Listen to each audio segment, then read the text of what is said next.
The Joe Rogan Experience. Well, that's one of the more important parts of being a person, right? Is to really your diet of what you take in terms of whether it's your art or whether it's your education. Try to take in the best and most inspirational and the most spectacular versions of human endeavors. Absolutely. See, that's one of the reasons why sports is a kind of American religion. Sure. Because in sports or whatever form, I know that you got the taekwondo and thing. Yeah. Yeah, I mean, and you understand the role of excellence, what the Greeks call arete, that plays. But to be able just to turn on our television and see Brother LeBron James do his thing, that's another context that cuts across race, class, gender, and so forth.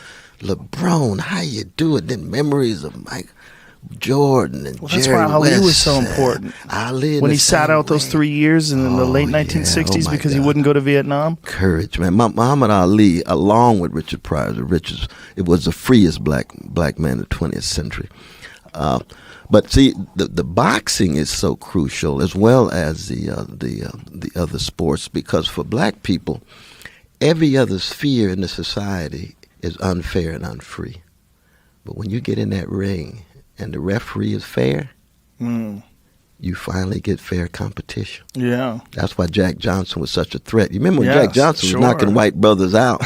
There would be racial riots against black folk, killing black folk all across the country. Don't you get the idea that just because he beat the white man in the context of fairness, that you can beat anybody? Right. And that goes all the way to Muhammad Ali. It's very interesting, the time I spent with another genius named Prince, who we miss so very much. There's nobody like him. But he, like Miles Davis, viewed Jack Johnson as his favorite black man. Isn't that interesting? Well, he was a pioneer because there was none before him. Jack Johnson was literally the first. There all by himself. In many ways. There was one, I think, but not as famous. Not as famous. But in terms of the spotlight. Yeah, there was other great boxers that were black at the time, but he just took it to a height and leave the country and so forth. Yeah. You see. And with Muhammad Ali, you got someone who was just himself in the context of a social movement that was taking place at the same time.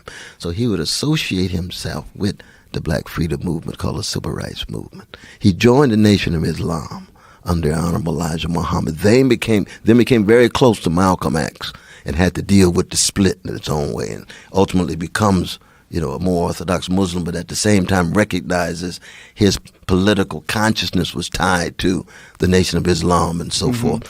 And for him to do that, to be associated with the Honorable Elijah Muhammad, the Nation of Islam probably had about 0.1% approval in the country, and probably about 4 or 5% in the black community, because at that time black folk and black Christians were just afraid of the black Muslims. But it was Malcolm X who, in all of his genius, made it so broadly conceived that even Christians like myself, I'm a Jesus-loving free black man, but I can't live my life without Malcolm, you see.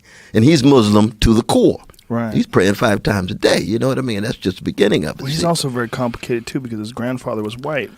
Well, his grandfather was white. His father was a Garveyite. His mother was tied to the interracial, but the father was a Garveyite who was killed. His mother, of course, put in a sane asylum. He's a foster child. The great stories he tells in the autobiography of Malcolm X, one of the great classics, really, memoirs in the history of American civilization.